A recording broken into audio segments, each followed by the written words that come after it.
intentional, mindful, purposeful about those times that you shut the phone off and you take in some nature. You go on a hike, you go to the park, give yourself an hour. I'm not going to worry about the phone for an hour. I'm going to go check in with a friend. Those kind of things. I mean, it changes. It's not always the same. Reading is really wonderful for me, super inspiring for me. I don't mean to sound lame, but it is. You know, it fills me up and gets me thinking and using my brain in a different kind of way. So much of what I do is about output. And so I have to be mindful of the times when my well is dry and I need some input, some input. That's great. How does it feel to originate a role? Can you? Oh, Nicolette's here. hi, Nicolette. What is the song that is there a song that I walk around and I sing often unconsciously? A lot of children's songs. I know, right? I have to think about it. Okay, if you think of it, come back and let me know. Or text me. An adult song? I guess, yeah. Okay. All right. So she had nothing either. Sorry. Baby Shark. Okay. Baby Shark. How does it feel to originate a role? Can you walk us through that process and like what you were feeling through that? It feels amazing because I got my start, you know, my going into Rent, being a replacement in the ensemble. You know, I really worked my way up from the chorus. And so I know what that feels like to come into a building where the path has been laid for you so lovingly, with such care and such love and grace. You know, they had been through, it's legend now, but they had been through a really hellacious experience opening that show. You know, if you remember, I mean, the day of their first preview of that show off Broadway, and they're all only a little older than you guys, 25 years old, 24 years old. And the writer, the guy that they'd fallen in love with his work and he meant so much to them, he just dies before the show opens. Like, they were devastated and it was so traumatic for them. And that was in the theater when I showed up there. It, you know, they were still there, Daphne and Anthony and Adam and all those guys. Their spirits were still there and their integrity was still in the building. So fast forward 15 years later, where I get to originate my own show, my own role, I just was really mindful, and thank God we didn't have tragedy surrounding us at all, thank God. I just was really mindful of making the space welcoming, making that role sturdy for some other young kid, or not so young kid, some other actor to come and find all the things that I'd found in Burr. You know, Lin was pointing me towards all of us. He was pointing us toward our superpowers. I want that for you guys. I want, you know, some of you guys are gonna go into Hamilton. It's for sure. How many people are on this thing? However many people. A lot. Somebody on this Zoom or Google Hangout, whatever the hell we're on, the TikTok. Somebody on this thing is gonna go and be in Hamilton, you know. So we wanted to make sure that it was sturdy, that it would be welcoming for you guys to come in and find your superpower there the same way that we did. So it was a really wonderful full circle thing for me that I got to do that for somebody else, and I took it very seriously, and you know, it was a responsibility that I took up with great joy and great pride. I love that. Going back to failing up a little bit, you talk a lot about your insecurities and vulnerabilities, and I can only imagine that being a struggle to like relive through going up to your point now. Why did you feel it was important to talk about those things in a novel? I wrote Failing Up, like, I said no when the publishers came to me at first. I was just like, you guys, I'm not writing an autobiography at 35 years old, or however old I was. Like, it's too soon. But they said, we see that, I have a real passion for this, whether you guys know or not. I hope you can feel it. I have a real passion for this exchange between artist and young artist, older artist and younger artist, the mentor-mentee thing. Just because some real key people in my life found me at around this age, and so it's important to me. So they said, well, what if you wrote it in the form of a commencement address? What if you were talking to a graduating class? And that set me free. That really, I said, I totally understand what you're saying. Yeah.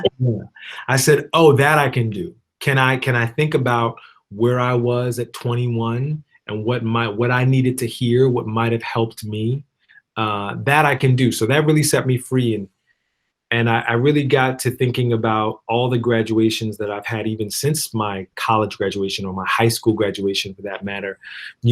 Leaving Hamilton in a lot of ways felt like a graduation. You graduate into fatherhood. I graduated into becoming an executive producer. All these things, they're transitions. They're graduations of some sort. So really, graduation you can think of more as just like a major transition in your life. So that's why I just wanted to speak to the things that might come up for you, the fears, any kind of trepidation, and I just wanted to encourage you in that moment. Thank you. It read like a commencement speech is what I meant before. Like, it flowed very nicely. And I know that JR and Andy still have to go with some questions, but one of my last questions, I know you just came out with an album, a studio album, but what are the next steps look like for you right now? What do the next steps look like? Well, yeah, always creating stuff. There's some music coming out this fall, because I'm always trying to, the only thing that makes, thank you, Alexa, I see you, Alexa Hennessy in that whole room. I see all of y'all. I see you. The only thing that, thank you, Juliana. Juliana says, Mr. is so good. The only thing that keeps me up at night, that makes it so that I can't sleep, is if I'm not better than I was yesterday. If I'm not better than I was yesterday, I can't take it. It makes me want to, it feels like I want to crawl out of my skin. So constantly making music and always trying to be better, make an album that was better than the last one. But I think grander than that, we're pitching some TV things, some like, to be, creator and executive producer of some TV things. I think that there's a film that I'm supposed to direct down the line, no time soon, but down the line, I gotta build up to that, but I know that I'm sort of making my way toward that. I don't think I'm the next Steven Spielberg or anything like that, but there's a film that I'm supposed to make. David and I are talking, we're in early talks. He found a book that he loved, that he's like, I can't stop thinking of you when I read this book. We should adapt this thing for a movie for you. So I'm working on that with David. Yeah, just trying to make things that speak to you, that inspire you, that will touch you, as we move forward. That's all. Well, if I know anything that you do it with your heart. So it's going to be amazing no matter what. Thank you for your time answering my questions. Good question.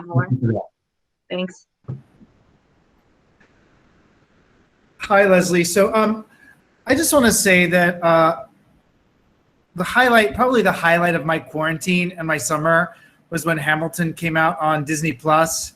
Because as an avid theater goer who was denied a chance to go see shows, and I mean, there were several other reasons that I wanted to get out of the house, that just lit everything up.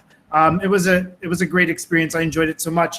My question is about the Disney production, what it was like to see yourself from the outside in something you inhabited for such a long time. Did you notice anything that shocked you or took you by surprise? Did you have any feelings of like, oh, I would have done that differently now? Good question. Thank you for that. There's nothing I would do differently. I knew that role and that production. I knew that way better then than I know it now. We shot that thing 4 years ago. Shot that in 2016. So it's like, I mean, that guy, that version of myself, like he knew exactly what he was doing. He had done over 500 versions of that show. I haven't done that show in 4 years. Like I don't know what he's doing. There's moments I looked at that thing, I'm like, I don't even recognize that guy. Who's that guy? He was on something, he was on one, which I dig, right? Because I have to be honest, I'm no fan of myself. I hope some of you are. I'm not. I know my tricks. I know the things that I've been doing for a long time. And I know when I'm very critical of myself. I know when I'm up to my old stuff or when I'm trying something new, when I'm being daring, when I'm being courageous. I know what it looks like.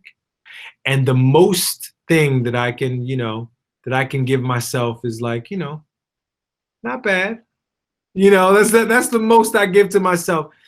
That's not bad. It's all right. And I gave myself one of those after Hamilton. The wonderful thing about Hamilton, though, that I can very clearly recognize is that I played a part in a stunning and staggering achievement of theater because it wasn't just about me.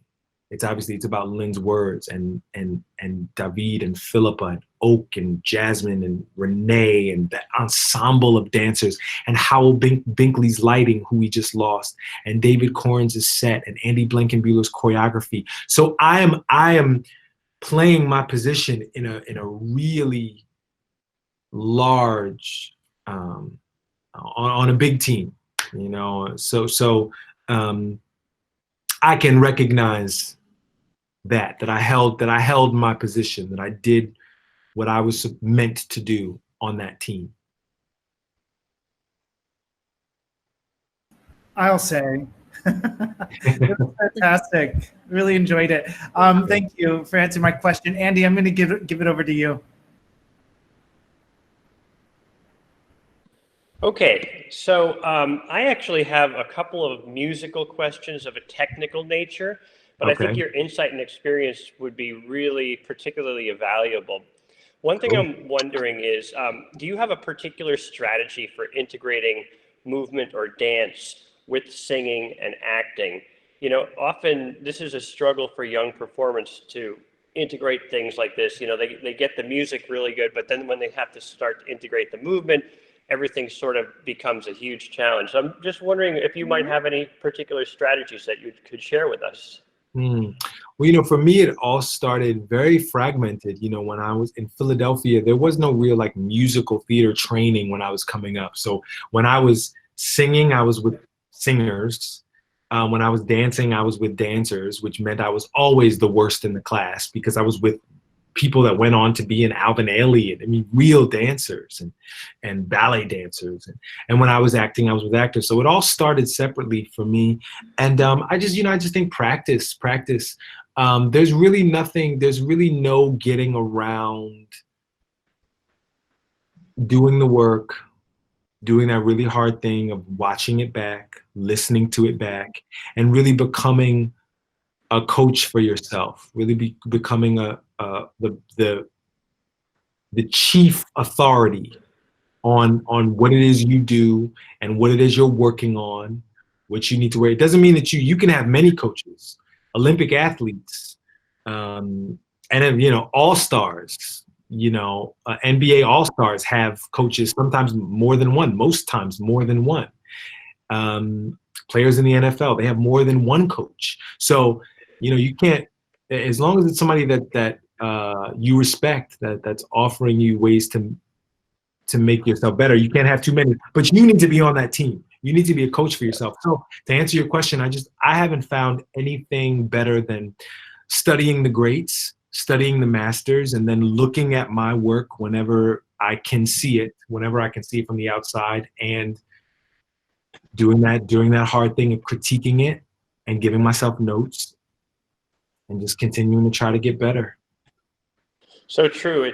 And, you know, a lot of jazz musicians, very good jazz musicians, transcribe other jazz musicians and learn from them that way, you know. And so when you just mentioned, you know, emulating the great people, that's Right. so important to your None of craft, us, you know.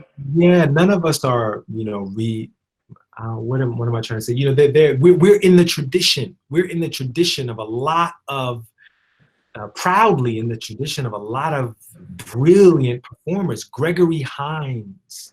I can, you know, and then when I came up, believe it, there was no YouTube. There was no YouTube. Like if I was gonna watch, you know, I was watching, just somebody had a VHS copy of some Gregory Hines performance that they found online. You know, that was my, you know, or maybe at the library there might be some Gregory Hines thing that I could find. You know, Gregory Hines, Fred Astaire, Cheetah Rivera, you know, and obviously just brilliant dancers you can pull from that too. But yeah, there are people that have done this well for a very long time. Pick your favorite, and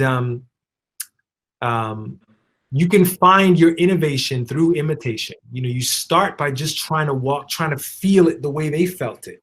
You know, that's how you start, by doing it that way, and then eventually you find your style. Right. Amazing. Thank you. Thank you so much. Okay, so everybody, if you have a question now, please go ahead and enter it into the chat box. We have about 15 minutes for that, so because we want to save some time to hear a song at the end. It looks like our first question is from, do you see Anna Woods? They're going fast. Hi, Anna. What was it like working on Love in the Time of Corona? Hey, Anna, it was amazing. Thank you for asking. We started this pandemic with most things being canceled, you know, my entire calendar being wiped clean. And we weren't even really thinking about work. If you guys can remember all those months back, you know, I mean, who was thinking about work? We were bracing for impact. We didn't know how close this thing was going to get to home. I bet there's people on this Zoom who had family get very sick, loved ones get very sick. So that's all we were focused on. I just wasn't thinking about work. A few months in, yeah, Freeform came to us with the idea of, you know, they went to performers that lived together to see if anybody would want to be a part of that kind of storytelling. And Nicolette and I were happy to do it.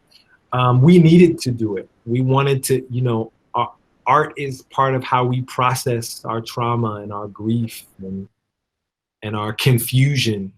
So we put all that into the show, and we made some art about it. Thanks for watching. Thank you. Great. Our next question is from Jonathan Abadir. And Jonathan, you might have to help me out with this question, but he asks, did you ever base any of the characterization from Judas from Jesus Christ Superstar, since it's from the same man who killed him? Yeah, good question. Well, I didn't base it on that, but Carl Anderson is one of my biggest influences for sure. Carl Anderson, and Carl didn't do it. I think it was Ben Vereen originally, right? In the original concert production of it with Ted. But Carl in that movie, when I saw that, I was in high school when I saw the Jesus Christ Superstar movie, and wow, what a talent. Andrew, to your question earlier, I mean, that was one of the most clear examples of acting and singing that I'd ever seen. I just thought he was such an incredible actor and such a powerhouse vocalist. If you guys have not seen the movie of Jesus Christ Superstar, go watch it. Carl Anderson. He died of cancer, leukemia, I think, you know, very young. So it was just based on the fact, you know, what I wanted to do. I thought that Lin was giving me the opportunity I've been touched by all these great performances the same way you have, Carl and Ben Vereen and Pippin, certainly, and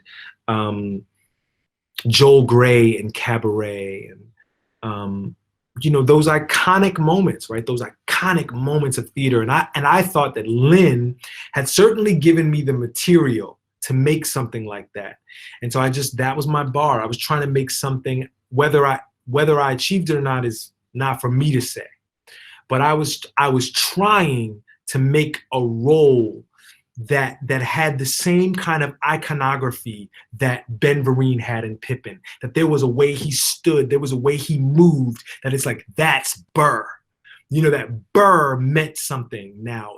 Or you know, what Zero did with Fiddler on the Roof.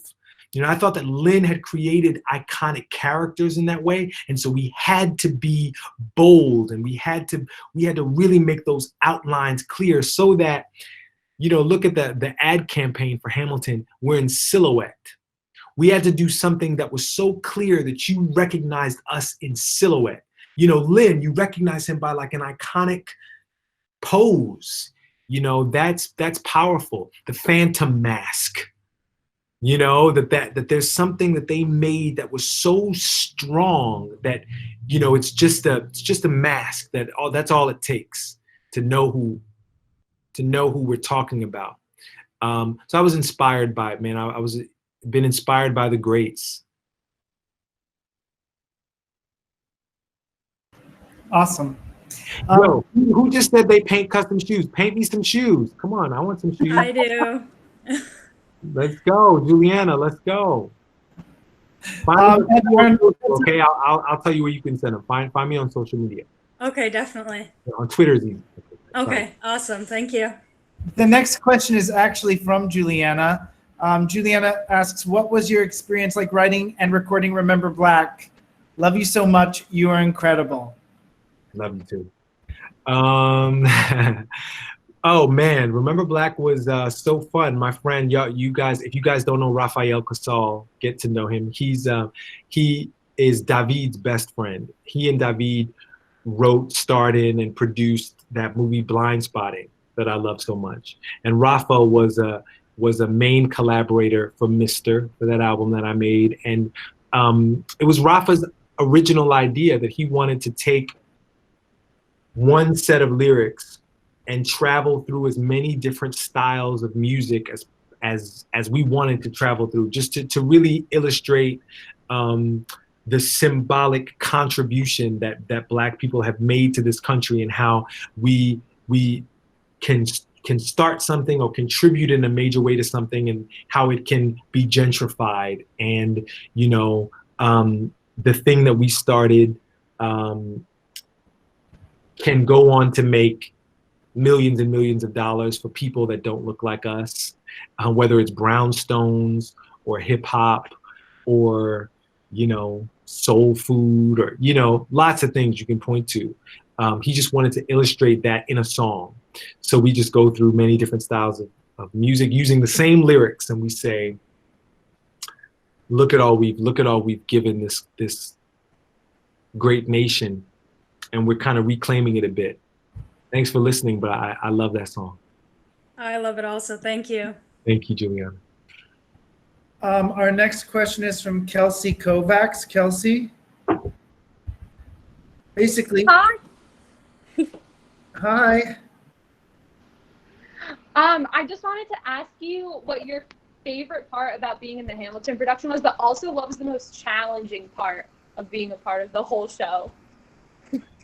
Favorite part, hands down, was the invitation we got to the White House. I've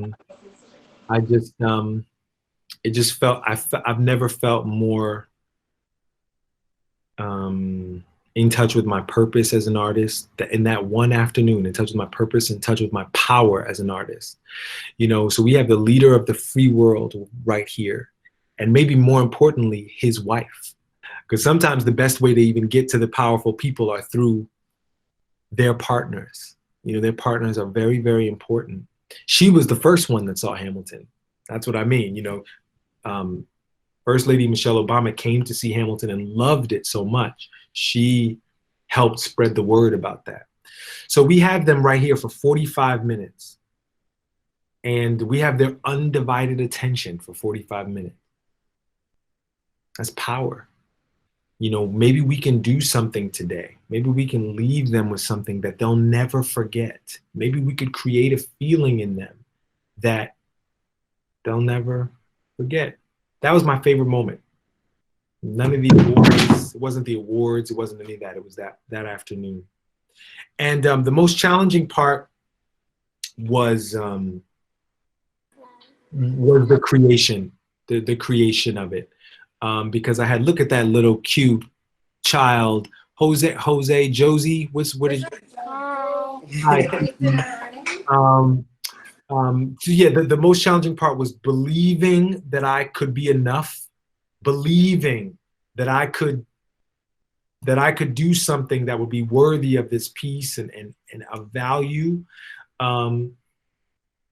That I can contribute something that would be valuable to the piece and to culture and to art. That was probably the most challenging part,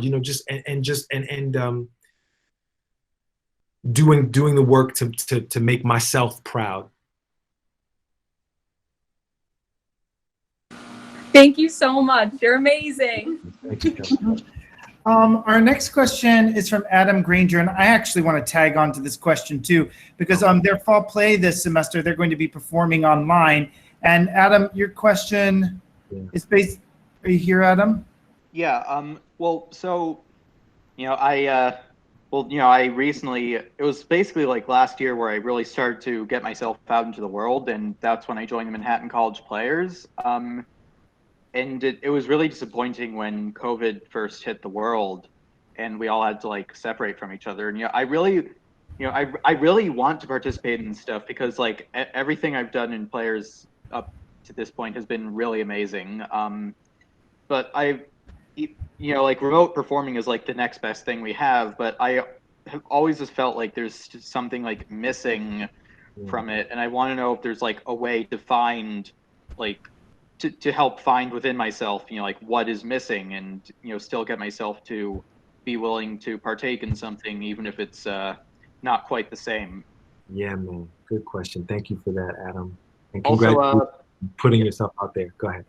Also, Hamilton Forever. Sorry, I'm fanboying right now. God damn it.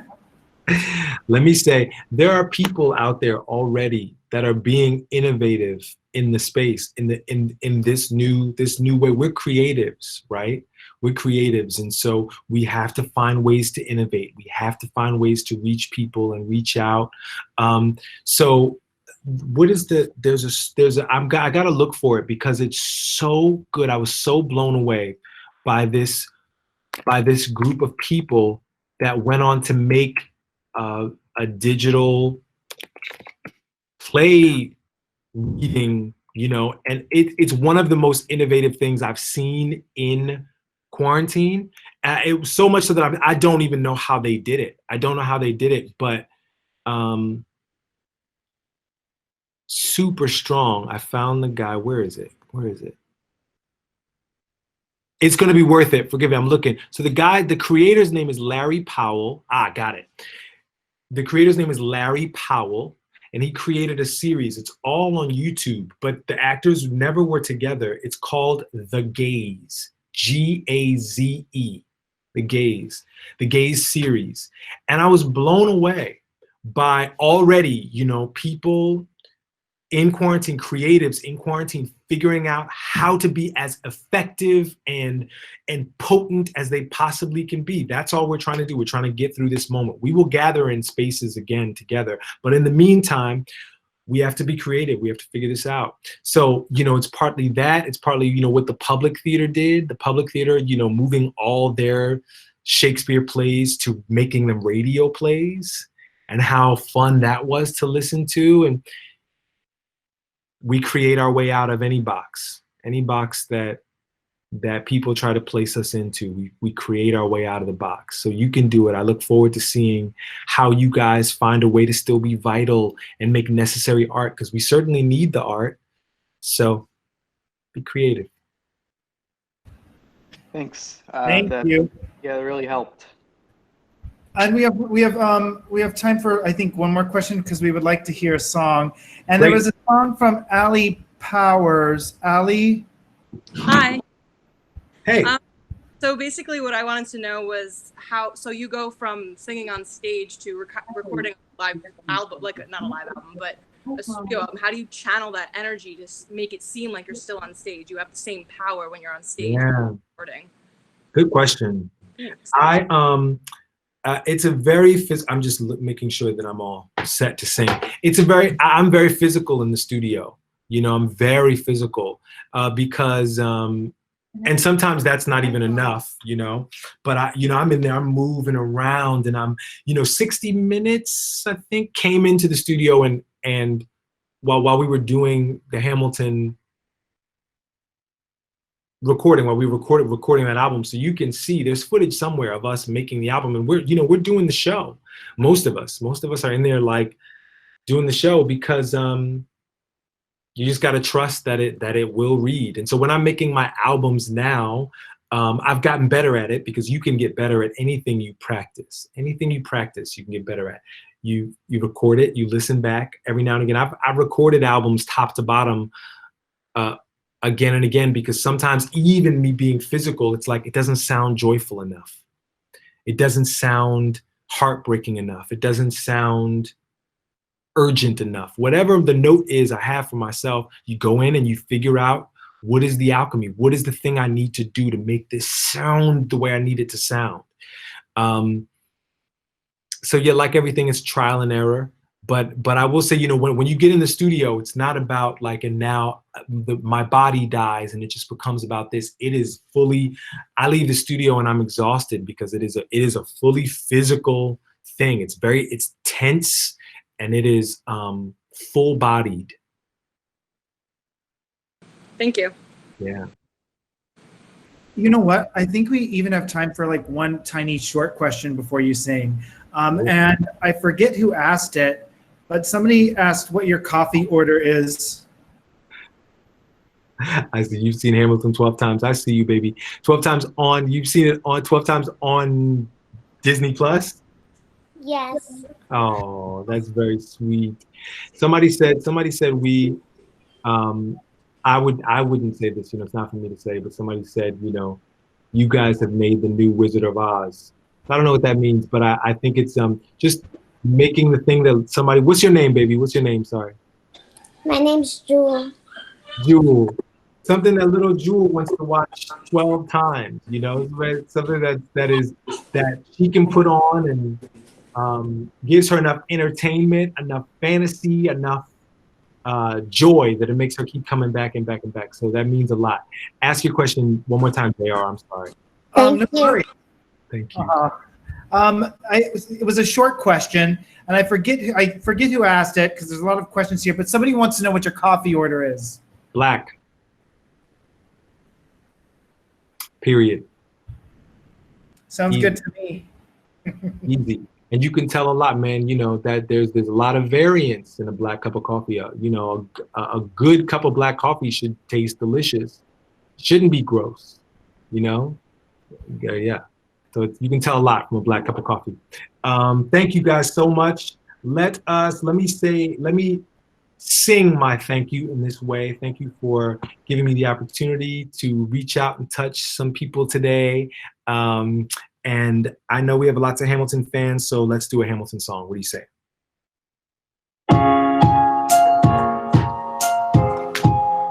Can you hear me okay?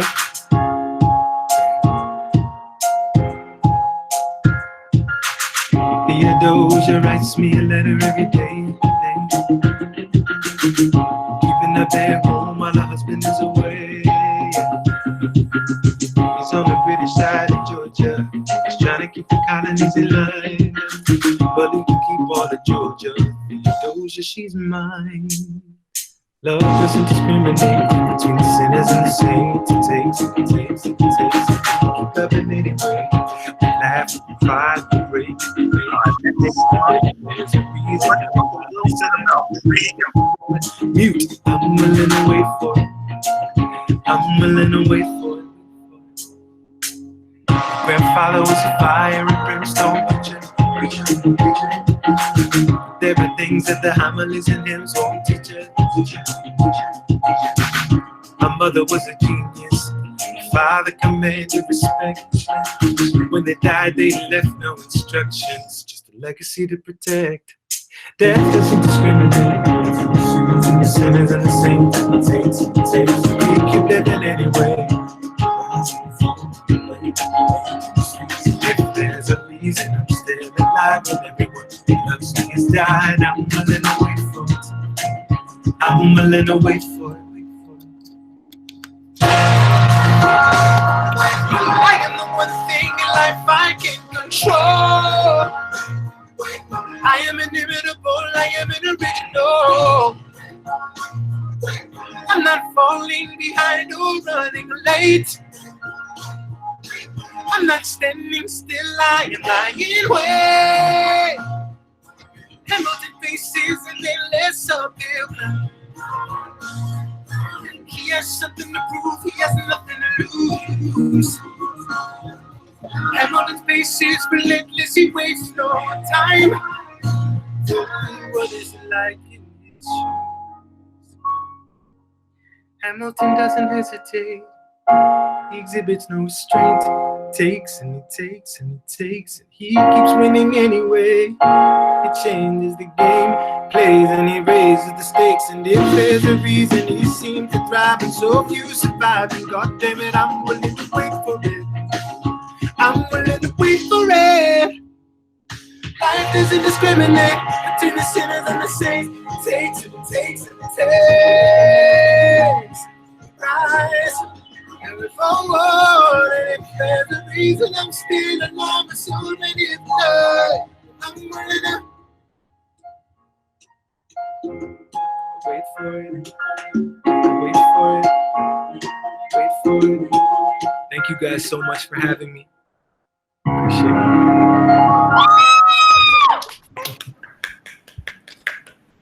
Thank you so much. On behalf of all of these Jaspers, we appreciate it so much to have you here and all of the inspiring words you shared with us. Thank you. Thank you, guys. Be well.